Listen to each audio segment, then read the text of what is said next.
Hello, this is Dale Ducharme, and I'm team lead for the Theme Studio 5.0 product. Today we're going to take a look at putting a theme together from scratch. So the first program we're going to launch is called BlackBerry Theme Builder. You'll notice when we start up we can select from any of the pre-existing devices that we support. So it goes all the way back to the 8700, support for the Storm, and the Tour, and all the way up to the new Bold 9700. So today we're going to create a theme for that device. You notice that in the interface when we come in, on the left we have the preview area, and on the right we have the inspectors.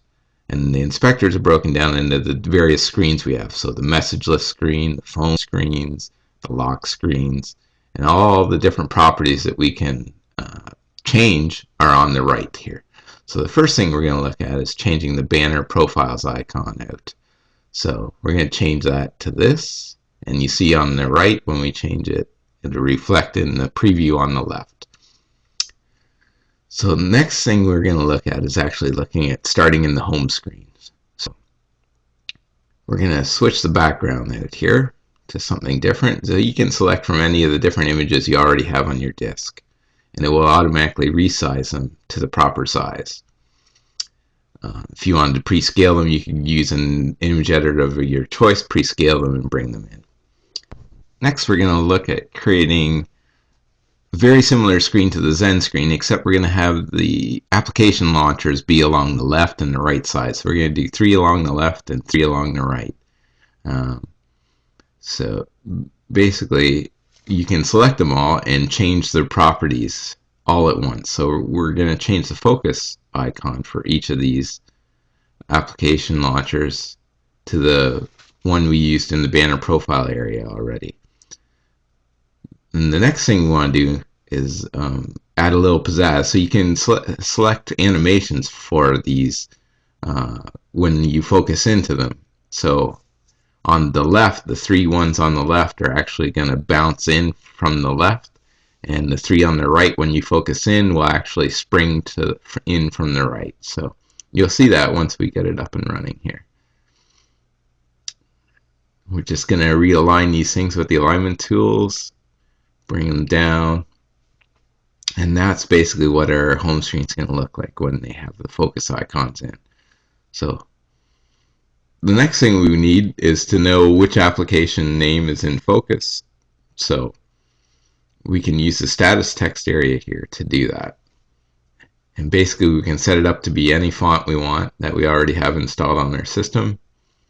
And you can change them there with the font selection, and it'll show the current application name.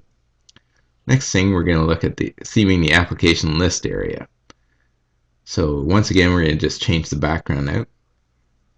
We're going to change the focus icon to be something a little lighter blue than the normal blue that we have.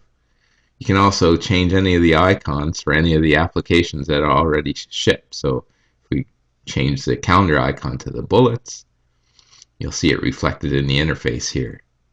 And you can do that for any of the focus and normal icons for any of the applications.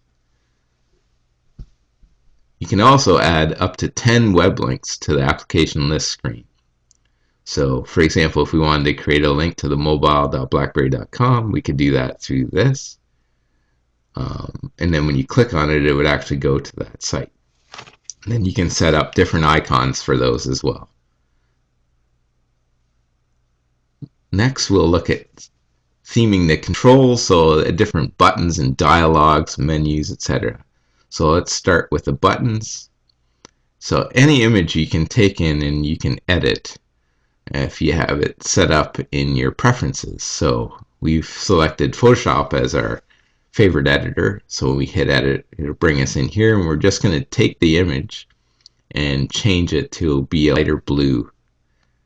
So we're happy with that. Save that out. And then we can hide Photoshop, and then go back to the button and hit reload, and we got our image back. And now you can drag and drop that back onto the other images that are very similar. So the disabled highlight and the active will also make the same thing. Go into the menu screen, and we want to Theme the cursors. So basically for cursor selection, you can have a choice between color, gradient, or image. So we're going to use gradients and basically select from these two lighter blue colors. Click OK, and there we have it reflected in the interface. We want to do the same thing for the list cursors as well. So we can select there.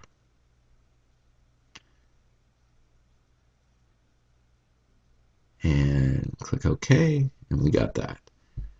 And then we'll select the multi-select. We can use the eyedropper tool to select any color on your desktop.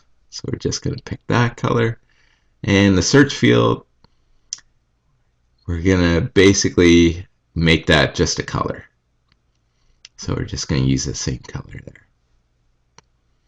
And basically that's our controls that we've set up. So now we have our menus and our dialogues and everything's this lighter shade of blue.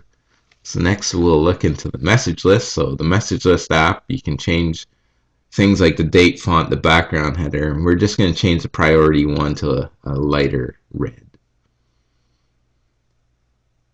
The phone screens, first we'll look at the active call screen. And basically we're going to again go into our background images and just change it to something a little more interesting. So pick this biker on the highway, and then we can move any of these items around on the active call screen that we want. So we're just going to move the my number and the calling information down to the bottom here, so it's a little easier to see in the highway than it is in the sky. We can use the alignment tools on this as well. And that's a little better, so we're happy with that. Next we'll look at the incoming call screen.